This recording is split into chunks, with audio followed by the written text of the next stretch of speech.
I'm glad you didn't play more of it. I was gonna lose it from emotion. It's that bad. No, it was so good. I was gonna crumble. Oh, it was that bad. I'm gonna call Celine, man. She needs A lot of emotion in that. Yeah, she needs to put some vocals on top of that. A lot of passion in those fingers. Hey, everybody. Welcome to Great Measures. I'm Judson. This is Richard. Great Measures. Aha! We're doing better this time. Okay. So today, we are going to listen to a track off by someone named Candeed. Candeed. J. Period. Candeed. Candeed. Okay. You can read it in the. We'll put it in the description. Yeah, you know it'll. Yeah. And the dude, he's my brother. Joel. That's his name is Joel. It's the J. Mm-hmm. And I'll tell you what the Candeed means later. Okay. But this is off his new. He just released something called "Love Is Mad." Okay. And he's stupid. Okay. But he's my brother, and I love him. Mm-hmm. But no, he's not really stupid. I mean, he is. Right. He is. But in a loving way. But yeah, and we'll talk about it a little more. But I think so. He plays a mandola. He plays mandolin as well. And Mandola. Okay, it's a mandolin, but it's tuned lower. So a mandolin's lowest string is a G. Okay, it's a guitar upside down. Or the string's upside down. And then mandola starts with a C. So it's just lower in the register. And it's a little bigger too. Okay. And he's got a suitcase that when he plays the stuff live, he has a suitcase that's in front of him that he had somebody made. I think they're out of California. I could be wrong about that. Sorry, Bill, if that's the case. And he one side has got a sizable what is the bass drum, and then the other one is the snare. And he plays with his feet. And he plays with his feet. And plays the mandola. Yep, and sings. I'm gonna mess up and say Nelson Mandela at some point. He plays the Nelson Mandela, but and he's got effects over there that he plays with that he puts in there, and he's always trying to develop more sound. So he's a one-man band. Yeah, and I make fun of him for that because band is, the definition of a band is people together. Banded together. But also he is incorporating different instruments with himself. So I don't want to give him too much help. But anyway, this song is called No Way Out. Okay. I think. Sounds like a metal song. Pretty sure No Way Out. But the lyrics, I think, and obviously the recording is going to have more production than what he does when he does it live. So this is a live version? No. Oh, okay. No, this is off his new album that he just released, Love Is Mad, Candeed, No Way Out. Okay. I pay attention to the lyrics. Okay. Just because it's more, you'll see. Okay. You'll see. But you're not going to be, Sure. I'm going to take it in. Do you know what else? Nope, let's go. This is the one-man band, Candeed. Yeah. All right, I'm going to look at it from that perspective too. One man playing all this stuff. Yeah. Well, the drums and the mandola, I think he added a little more production on this to make it full on the album. All right, cool. But hey, you can do that. Proceed, Judson. Here I go.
has gotten close.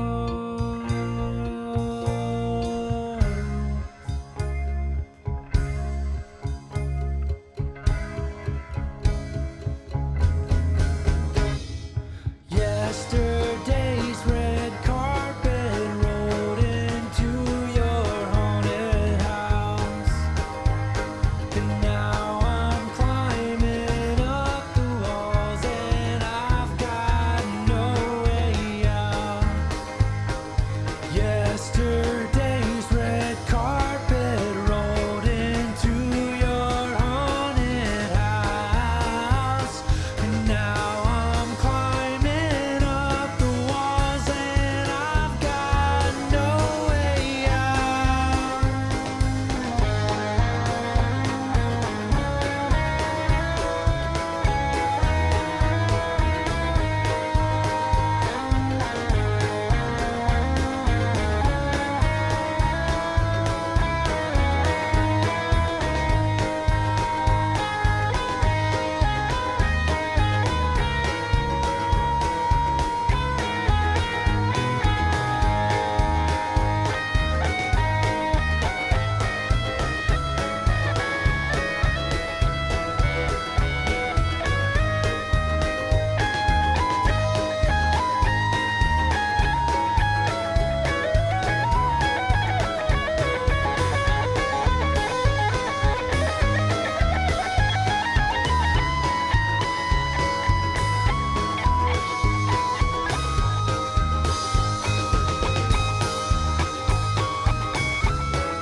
What do you think, Richard? It's a whole vibe. It's a whole mood. Like, I've never listened to a single one of your brother's songs. Never. I never really sought it out. I think we follow each other on Instagram. I see him updating his story and stuff from time to time, but I've never actually like clicked on anything. And I kind of did that purposefully because I thought we might get to a point where we do this one day. I think it's really cool that you used our small platform to. Well, he paid me off. Oh, yeah. No, I'm kidding. I'm kidding. I'm kidding. I mean,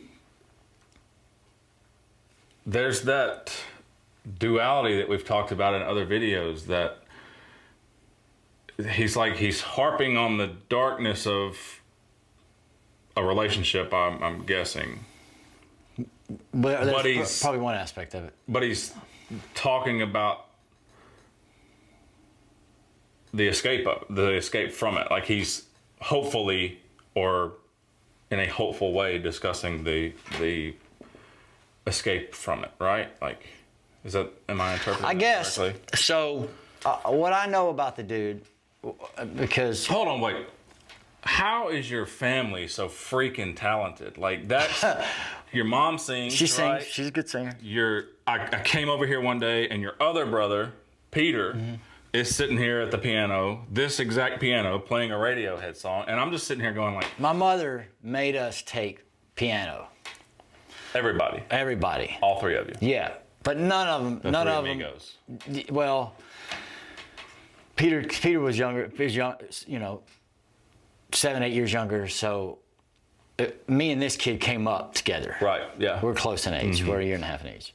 So she made us take piano young. I took to it way more, and music way more. Billy Joel, his name's William Joel, so we call him Billy Joel. Or Bill. Cool. Or Dummy. I like him even more now. Or Dummy. Or Jay Candeed for Jay Candeed. Yeah. So he didn't take to the piano as much. He liked music. He listened to music, but he was an athlete. I mean, we all did the athletic thing, but basketball is a big deal. I'll say he was a hard worker. He was the hardest worker out of all of us. Okay. Man, his kid would, and that's so. When we kind of went like this, and then we ended up kind of coming back in our early 20s, and he wanted us to learn how to play the drums. Okay. I was like, all right, fine. Get some drums and learn how to play them. So he did. And I'm talking about worked his ass off. And now he's not going to like me saying this, but he's an accomplished drummer now. Okay. He's not Denny Carey. Right. But he very well could be at some point because of how he works. So then we started doing this thing with music, and I love my brother. And we started doing this weird, trying to understand what brothers are through writing music and understanding what writing music was, and then completely in some way dismissed the idea that we were in fact, that we would do anything because we were brothers, other than tolerate each other, so that our ideas would get better and we could understand how to write music. So that all being said, I could go on about that all day because Well, I guess let me take that a step further. Is there musical talent further down the lineage? My grandfather was a trumpet player. My grandmother can play. I don't know. He was a trumpet player. Oh yeah. Okay. Yeah, played the trumpet in the Army, and like he was a big band guy. Okay. So that's how I got to know Glenn Miller and Shout out to Benny Goodman. and Artie Shaw. and old jazz, you know, like so before it got, I mean, he was not a Miles Davis guy. Gotcha. But before that stuff, big band stuff, really. Yeah. Just play the right notes. It's, you know, no, but so there's music there. I don't know how. I don't think it. I mean, who knows their grandfather's obviously grandfather? there's natural ability there because, like, there's probably tens of thousands of people out there who took piano lessons as a child who just never harnessed it and moved forward with it. Like, in my opinion, you know, from the outside looking into your family and hearing that song, and I mean, dude's talented. Like, and it's a great, and he obviously can structure a song really well too. So that's the thing. That was probably what I didn't expect that. We talk a lot about. We used to talk a lot about the thing we sort of talked about in the other video about what you expect a chord change to do, or where you feel like it should go, to try to not do that, but then also try to make you feel the listener feel that way about whatever it is you're doing. The changes in the song are weird. Yeah, and the when he picks up the pace, I guess I don't know what time signature that is. It's double time. He's just double timing the beat. But he goes up a couple of octaves, I guess, or an octave. I don't know. He goes to another key. So he does that, but he does that for a second, I think. Again. And it catches your ear, like it's. He puts you there and makes you stay there for. Yes, you accept it. You accept it because it's not so far fetched. But he also gives it to you. It catches your attention, and it kind of. Sounds like he also gives it to you to chew on for a second before he starts singing. Right. Yeah. Because if you were just to go there, it would take your ear a minute to adjust. So he gives you that, and that, I think that's these are things that we used to talk about or try to figure out between us, you know. And what I like about what I think about the mandola, or his decision to be playing the mandolin. So we played bluegrass music. We played in. You know, I don't think any of the bands have really ended except for one. I mean, we could still do them. And we played as a duo and the psychedelic blues, just crazy loud thing. We did a bluegrass thing together, which I really loved. We had another band. We still do something called Exhibit A, which is a totally improvisational thing with my buddy A. Kelly, who's in New Orleans now, that we just get together and just we're going through the alphabet, making albums. We've already done A through M. I mean, the point is we've tried to do different avenues of music to understand how to make it. You know, what's the best way to approach this so that I can express myself the best I can with this musical thing that I can do. So, you know, you brought up before when I was young, I specifically remember when music showed up to me and said, you can use me to understand life, to explain life to yourself, to other people, and just to be happy, to be sad, whatever. Sure. I think he came to that later, and he played drums, like I said. He played drums in all those bands, except for he picked up the mandolin. It's a rhythmic thing. You know, you're playing bluegrass. And in that song, you hear that. Yeah. It's underlying all of it. Now, when he plays live, it's just him with his mandola. So the solos, what's he playing there? I think that's his mandola With some effects on it. with effects on it. Is there any slide in there? Okay. That but he's got a bass player on this track, and we talked a lot about this. Does he do an album? Should he do an album where when you go see him live, that's what you're going to get? And then I think he came to the determination like no, it'd be a lot cooler to hear it with this production and other instruments, and then go see it live and hear what the basis is. Mm-hmm. You know what I mean? When he plays live, does he do all original stuff, or is he a cover guy too?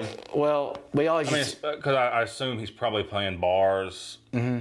Like, you get in the bar scene and covers are kind of a. Man, this dude. We used to. So I'm sure there's an opinion we used on to this. play. We used to play, and. He's a drummer, obviously, in the band that we used in the Rooster Blues when we used to play a lot, and we'd have people come see us. And shout out to the Government Street Grocery in Ocean Springs, Patrick Sullivan, and all the people down there. But we'd have a lot of people down there. They really liked us. And yeah, drunk people coming up all the time, you know. And they come up and say, "Do you know?" Just for lack of not knowing, "Do you know Simple Man by Leonard Skinner?" Mm-hmm. And Joel, if they ask him, he'd be like, "Who?" Leonard Skinner. Just play dumb. Is that a band? Like, you know, I don't know. Especially drunk people. I don't know who that is. Their mind. What about Aerosmith? What? or he'd say, "Yeah, sure." And then we'd play an original song and say, "That was Sweet Emotion by Aerosmith."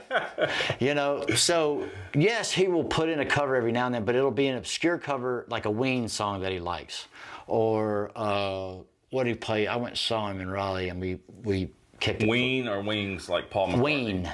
Okay. Ween, and he did something else. Oh no, it was a Ween song. And what else did he do? I can't remember right now. Oh, maybe it'll come to me. He'll do what we consider to be cool covers. Yeah, sure. Not something that the whole room is. Stick to your principles. And that he's a very principled dude. Okay. And I goes think, along with the work ethic and I think you can hear that in the music, how it chugs along. Yeah. He's all about waking up every day, making progress, practicing. He does this every day because in his man, I do too. And in his mind, and I'm getting better about it, but in his mind, the end result, which is every day, which is, you know, the next day is an end result based on everything that you've done. Mm-hmm. So then when you add another day to that, there's no way that you're not better, or there's not way that you're not progressing, and that's just how his mind works. And I think you can hear that in this music. But the lyrical stuff, I think it could be about a relationship. I like some of his the choices that he made, like the haunted house. Yeah, that sounds really cool. Mm-hmm. Using red carpet. Yeah. You know. There's a lot of imagery in there. A lot, mm-hmm. And I like the misery. I like to use that. I like that word sung. So yeah, it could be about a relationship. It could just be about life. Right. Having the haunted house that you have to deal with. But to the name, and because I want to mention this. Yeah, Jay Candeed. Because I helped him. I think I gave you the name, dog. I think I remember we were at his house, and because he's a philosophy dude. Joel has his master's degree in philosophy. Okay. Which is why he's a musician, because what are you going to do with that? Mm-hmm. Except hang it on your wall. But Candeed, spelled C-A-N-D-I-D-E, some people will know this, is a novella written by Voltaire. Okay. Do you know who Voltaire was? Heard of it. He was in the Enlightenment in France. He's French. I think the book may have come out in sometime in the 1700s.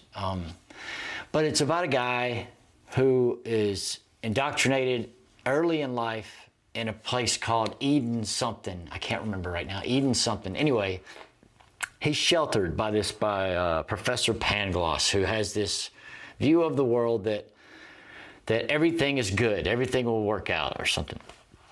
And then he starts to have Candeed starts to have experiences that are hilarious. It's a satire, but he starts to become delusioned. He has this delusionment with the pain in the world, and he starts to see the world for what it is. Anyway, the end of it ends up being the philosophical precept, or a precept rather, of you have to plant your own, or tend to your own garden, or plant your own garden. You have to, okay? Rather than all is to the good, right? You have to do it. So, but it's a funny thing, and I think that's his view. I think that's sort of my brother's ideal is that, you know, things, it's a fucking haunted house.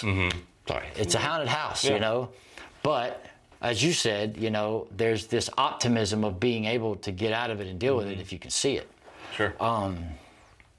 So yeah, that's my brother. Cool. I liked it. We'll add the links to his music in the description below, and I'm gonna listen to some more of that stuff.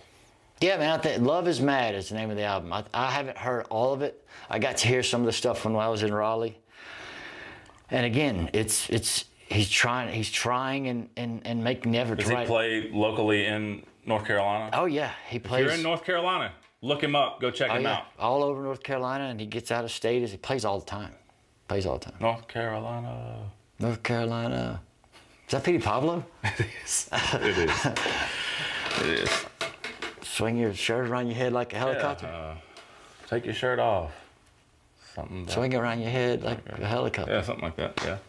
Petey Pablo. Shout out to Petey Pablo. Petey Pablo. All right. Well, that's it for us here at Great Measures. Great Measures. I'm Judson. This is Richard. That was Jay Candeed with No Way Out off of his newest release called Love Is Mad. Judson's brother, just showing off his family's ability. That's my brother, dog. Have a wonderful day, everybody.